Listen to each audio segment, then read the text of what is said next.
देखिए आज class 12th arts subject geography और चैप्टर सेकंड का 500 वीडियो अपने पास है। इसमें आज पढ़ेंगे अपन विश्व की प्रमुख जनजाति। और प्रमुख जनजाति अपने पास है गौड़ जनजाति। कौन सी जनजाति है? गौड़ जनजाति। गौड़ जनजाति भी भारतीय जनजाति है। कहाँ की है? भारत की, और ये भारत में स्थित है।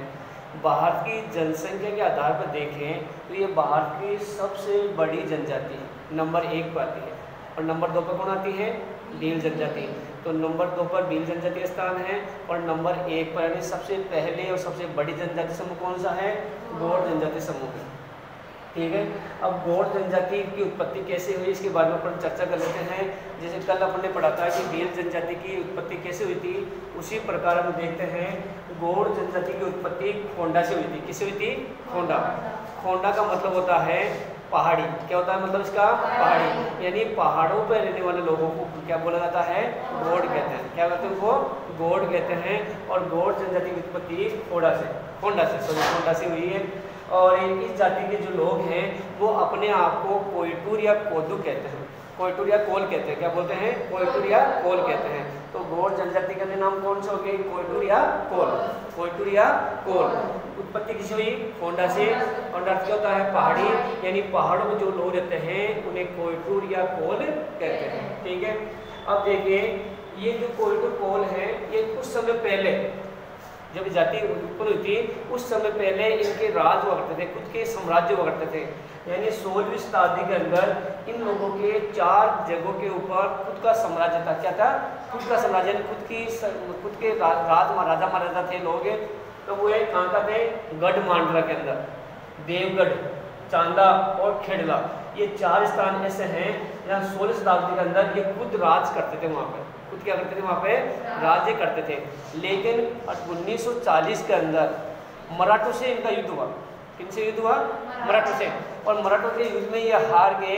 उसके बाद में ये पहाड़ी क्षेत्र में भाग गए और वहाँ जाकर अपना जीवन यापन करने लगे। और वहाँ इनको क्या कहा जाता है? कहा खोंडा कहा। खोंडा का मतलब हो गया पहाड़ी, और पहाड़ी का मतलब क्या बोलते हैं? कोयटूर या कोल कहते हैं। इस प्रकार की जिंदगी एक जनजाति रूप में बदल गई। राजा महाराजा होते हुए भी जनजाति किसे बदल गया? इनके जनजाति रूप में इनका जीवन बदल गया। यहाँ से समझ आ गया? कोई दिक्कत नहीं आता? अब देखिए गौड़ जनजाति का निवास क्षेत्र। गौड़ जनजाति भारत में कहाँ का निवास करती है? तो ये भारत में मध्य प्रदेश यानी MP में निवास करती हैं, छत्तीसगढ़ में निवास करती हैं, महाराष्ट्र में निवास करती हैं, तेलंगाना, उड़ीसा और असम राज्य में निवास करती हैं।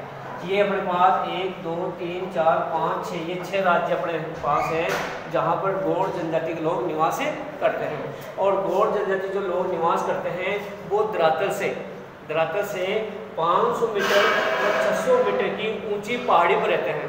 कहाँ रहते हैं? ऊंची पहाड़ी पर। क्यों रहते हैं? क्योंकि इनका निवास स्थान कौन सा है? पहाड़ी है, इसलिए पहाड़ी क्षेत्र रहते हैं। कहाँ पर? इन राज्यों के अंदर जहाँ पर्वतीय क्षेत्र हैं उन क्षेत्रों के ऊपर ये निवास करते हैं। और यहाँ पर ये जो लोग रहते हैं तो इनके पास में जो नदियाँ बहती हैं, एक महानदी है गोदावरी, कृष्णा, कावेरी, नर्मदा। ये नदी सुना होगा आपने। ये नदियाँ कहाँ की है? दक्षिणी वाली नदियाँ। कहाँ की नदियाँ? ये दक्षिणी वाली नदियाँ हैं। तो ये जो पर्वत है ये पर्वत कौन से पास पाए जाते हैं? यहाँ पर सतपुड़ा, विंध्याचल पर्वत में लोग निवास करते हैं। कहाँ करते हैं? विंध्याचल और सतपुड़ा। नाम पूछे आपसे कि गौड़ जनजाति लोग कौन से पर्वत में निवास करते हैं? तो विंध्याचल और सतपुड़ा। ये हमें कैसे पता चला? क्योंकि जो नदियाँ हमारे पास है महानदी, गोदावरी, कृष्णा, कावेरी, नर्मदा, ये नदियाँ कहाँ की हैं? दक्षिण भारत नदियाँ। कहाँ की नदियाँ हैं? दक्षिण भारत नदियाँ हैं। इसलिए इन नदियों के ऊपर ये निवास करते हैं। और यहाँ पर पर्वत कौन से हैं? सतपुड़ा और विंध्याचल। सतपुड़ा विंध्याचल में निवास करने वाली जनजाति नाम क्या हो गया? गौड़ जनजाति। कितनी ऊंचाई पर करते निवास? ये 500 से 600 मीटर की ऊंचाई पर निवास करते हैं।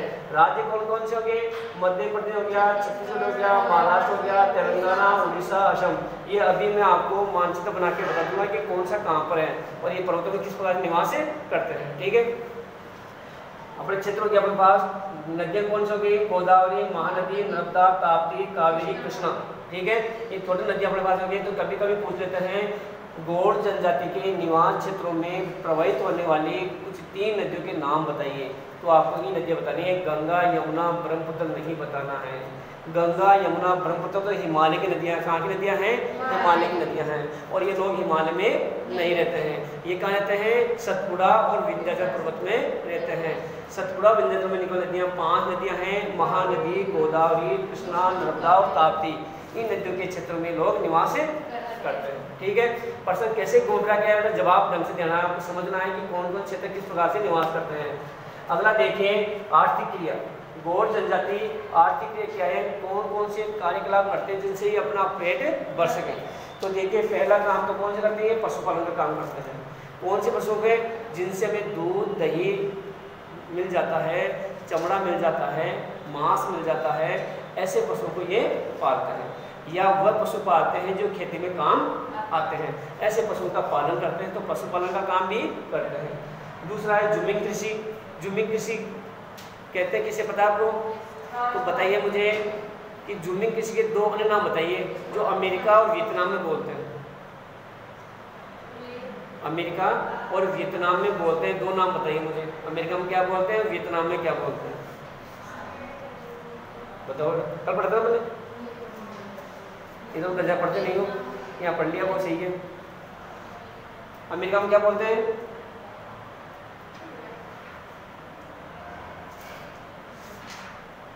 बताओ। ये गंदी बात पढ़ते नहीं जाके। अमेरिका में बोलते हैं मिल्पा। क्या बोलते हैं, मिल्पा। और मैंने कल बताया था आपको, और वियतनाम बोलते हैं रे कृषि। क्या बोलते हैं, रे कृषि बोलते हैं। क्या बोलते हैं, रे कृषि। वियतनाम में क्या बोलते हैं, रे कृषि बोलते हैं, और अमेरिका में बोलते हैं मिल्पा कृषि।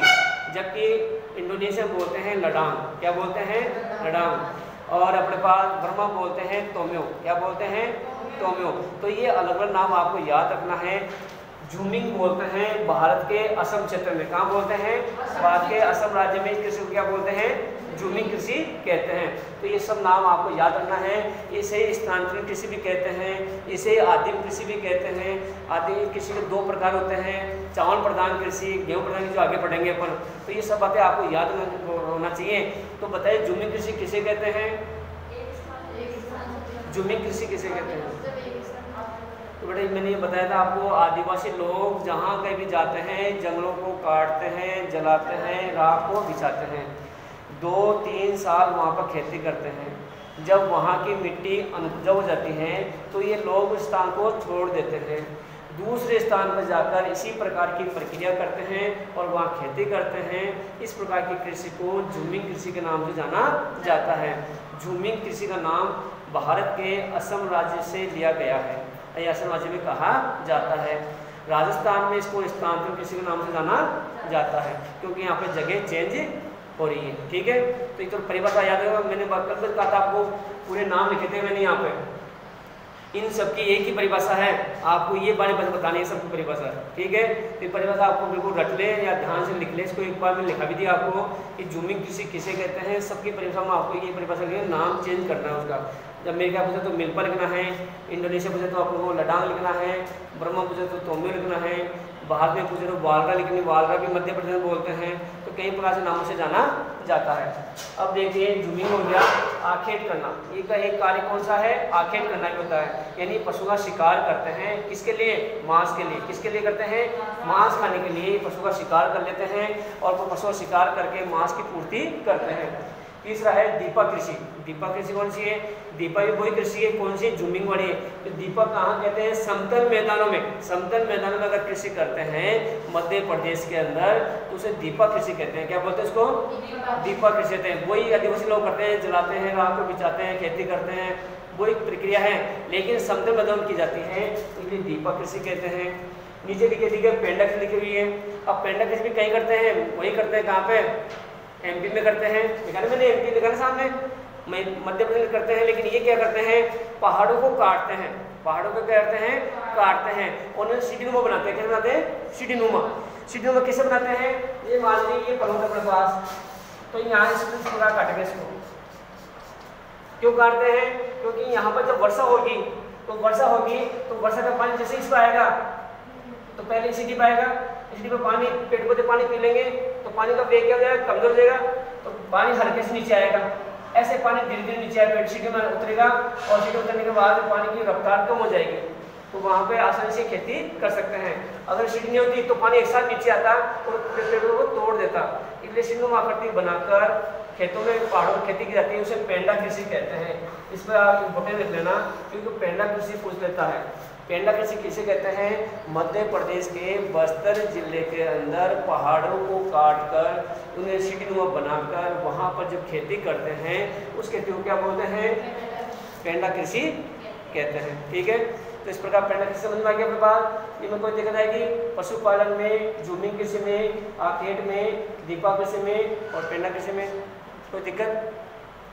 अगला देखिए गौड़ जनजाति का भोजन। गौड़ जनजाति क्या है? भोजन। गौड़ जनजाति जो भोजन करते हैं उस अनाज को ये कुटकी या कोदू कहते हैं। क्या बोलते हैं?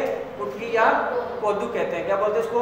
कुटकी या कोदू कहते हैं। किसको बोलते हैं? जिस अनाज को ये खाते हैं। तो बताइए भील जनजाति कौन सा अनाज ज्यादा खाती है?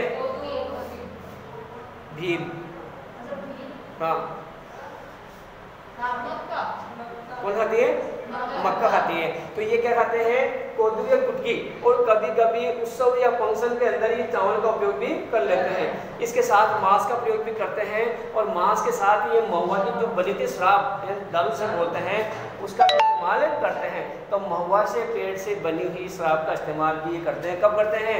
विशेष फंक्शन में, त्योहारों के ऊपर इसका इस्तेमाल करते हैं।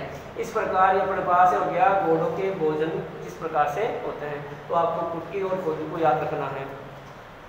अगला देखिए इनके वस्त्र। इनके गौड़ों के वस्त्र तिमियाक होता है। तिमियाक किसका वस्त्र था? एस्किमो का था। उसी प्रकार ये लोग भी वस्त्र पहनते हैं। कौन से? गौड़ भी वस्त्र पहनते हैं। पुरुष धोती कुर्ता पजामा वगैरह पहनते हैं और महिलाएं ओढ़नी, टोकरी, घाघरा, कांचली ये सभी पहनते हैं। ठीक है, साड़ी पहन लेती हैं और ये तांबे के और एल्युमिनियम के आभूषण पहनती हैं। कान नाक पहनते हैं ना आभूषण, जिनको आभूषण कहते हैं, ये भी पहन लेती है। किसे? तांबे के। और पूरी बॉडी के ऊपर पीछे आगे आगे नाकों पर आंखों पर क्या बना देती है? टैटू बनवा लेती है। क्या बनवा लेती है? टैटू बनवा लेती है। तो ये अपने बॉडी के ऊपर गुदवाना भी गुदवा लेती है। क्या कहते हैं? गोदना गुदवाना करती है। इस प्रकार एक गौड़ जनजाति इन कार्यक्रमों के अंतर्गत भारत में मध्य प्रदेश, छत्तीसगढ़, महाराष्ट्र, तेलंगाना, उड़ीसा, असम राज्य में निवास करती है। ठीक है, एक बार फिर से देख लेते हैं इसको। कोई दिक्कत इसमें? दोबारा देखिए गौड़ जनजाति की उत्पत्ति किससे हुई? कोंडा की। कोंडा का अर्थ क्या होता है? पहाड़ी में कौन रहता है? गौड़ जनजाति किस नाम से जानते हैं? कोंडा नाम से। ये पहाड़ी देश को किस नाम से पुकारते हैं? कोयटूर या कोल। कोयटूर या कोल कहते हैं। कब था? 16वीं सदी में कौन कौन राज्य में राज करते थे? ये गढ़मांडला, देवगढ़, चांदा, खेड़ला। इस पर भी आपको इम्पोर्टेंट लिखना है क्योंकि ये पूछता है गौड़ जनजाति के 4 क्षेत्र कौन से हैं जहां वो राज्य करते थे। 4 क्षेत्र कौन से थे जहां पर वो राज्य करते थे? कौन कौन से थे? गढ़मांडला है, देवगढ़, चांदा और खेड़ला। ये 4 राज्यों पर राज करते थे। 16वीं शताब्दी में ये राज करते थे। किससे हार गए थे? 1940 के अंदर किससे हार गए थे? मराठों से हार गए थे। किससे हार गए थे? मराठों से हार गए थे। तो कहाँ चले गए? जंगलों में। कहाँ चले गए? पहाड़ी पर। और पहाड़ी में क्या बोलते हैं? कोंडा। कोंडा भी किसे बोलते हैं? गौड़ को बोलते हैं। ठीक है, अब आ जाए अपने पास भारत में ये गौड़ जनजाति कहाँ कहाँ निवास करती है। कोई 5 राज्यों के नाम बताइए। तो क्या बताओगे? मध्य प्रदेश है, छत्तीसगढ़ है, तेलंगाना। 5 बताओगे? 5 राज्य। शाबाश, वेरी गुड। ये 5 राज्य निवास करते हैं और 5 राज्यों के अंदर ये किस प्रकार की भूमि पर निवास करते हैं? ढलानुमा भूमि के ऊपर, ढालू भूमि पर निवास करते हैं जिसकी ऊंचाई कितनी होनी चाहिए? 500 से 600 मीटर की ऊंचाई होनी चाहिए। प्रकार की ऊंचाई के ऊपर ये निवास करते हैं। इसके बाद देखिए आर्थिक क्रिया क्या क्या करते हैं। इन आर्थिक क्रियाओं के पशुपालन करना, जूमिंग कृषि करना, आर्केड करना, दीपा कृषि करना और पेंडा कृषि। तो बताइए पेंडा कृषि किसे कहते हैं? पहाड़ों को काट कर सीढ़ीनुमा बनाकर वहाँ खेती करना, उसे पेंडा कृषि कहते हैं। कहाँ करते हैं ये लोग? मध्य प्रदेश में। मध्य प्रदेश में कहाँ करते हैं ये? बस्तर जिले में। कहाँ करते हैं? बिस्तर नहीं, बस्तर। बस्तर जिले में करते हैं। बिस्तर तो छोटा होता है, उसमें खेती नहीं हो सकती। तो वहाँ पर ये खेती करते हैं जिसे पेंडा कृषि कहते हैं। गौड़ जनजाति कुछ खाने का काम लेते हैं, कुटकी या कोदू कहते हैं, कुटकी या कोदू कहते हैं। इसके साथ साथ चावल का उपयोग कर लेते हैं और कभी कभी मांस और शराब का उपयोग भी कर लेते हैं। और कोदू गौड़ जनजाति जो पुरुष हैं वो धोती कुर्ता कमीज पहनते हैं, महिलाएं बहुत सारे वस्त्र पहनती हैं। इनमें नाम आप लोग अच्छी तरह जानते हैं, मुझसे ज़्यादा नाम आप जानते हैं, उन सबके नाम लिखें, ठीक है। तो अब ये हो गया आपके पास गौड़ जनजाति के सामान्य परिचय। अब देखिए गौड़ जनजाति का जो निवास गृह हैं वो दो प्रकार के होते हैं, एक तो नंगले और एक पल्ली। जहाँ पर 2-3 मकान होते हैं उन्हें नंगले कहते हैं। क्या बोलते हैं? नंगले। क्या बोलते हैं? नंगले कहते हैं। और जहाँ पर 15-20 घर होते हैं उन्हें पल्ली कहते हैं। क्या बोलते हैं उनको? पल्ली कहते हैं। तो निवास के दो प्रकार हो गए, नंगले और पल्ली। जब भी ये मकान बनाते हैं, झोपड़ी बनाते हैं, पहले मूर्त निकाल लेते हैं। क्या निकालते हैं? मूर्त निकालते हैं। और मूर्त निकालते ही मुर्गे की या बत्तख की बलि देते हैं। मुर्गे की या बत्तख की क्या देते हैं? बलि देते हैं और शराब पीते हैं। फिर ये क्या कर देते हैं? उसके मकान को बनाना प्रारंभ कर देते हैं, ठीक है। पेज नंबर 16 पर देखिए, ऊपर बत्तख और मुर्गे की बलि दी जाती है और घास फूस से अपने मकान बना लेते हैं और उसे मिट्टी से या गोबर से लेपते हैं मकान को। गोबर मिट्टी से क्या देते हैं? उस मकान को लेप लेते हैं। इस प्रकार के मकान बने होते हैं इनके जो औजार हैं वो औजार में क्या क्या अपने पास आता है? पावड़ा, कुल्हाड़ी, गेती, खुरपा, पावड़ी, ये इनके सामान्य औजार हैं जिनसे ये काम करते हैं। गौड़ घरों में कुछ चारपाइयाँ और लकड़ी के स्टूल जरूर बने होते हैं और दाहिनी तरफ इनके काम करने सोने के लिए जगह होती है जहाँ पर इस लोग सोने का काम करते हैं। इस प्रकार हमारे पास सामान्य रूप से हम गौड़ों के बारे में इस प्रकार पढ़ सकते हैं। अब देखेंगे सांस्कृतिक स्थिति।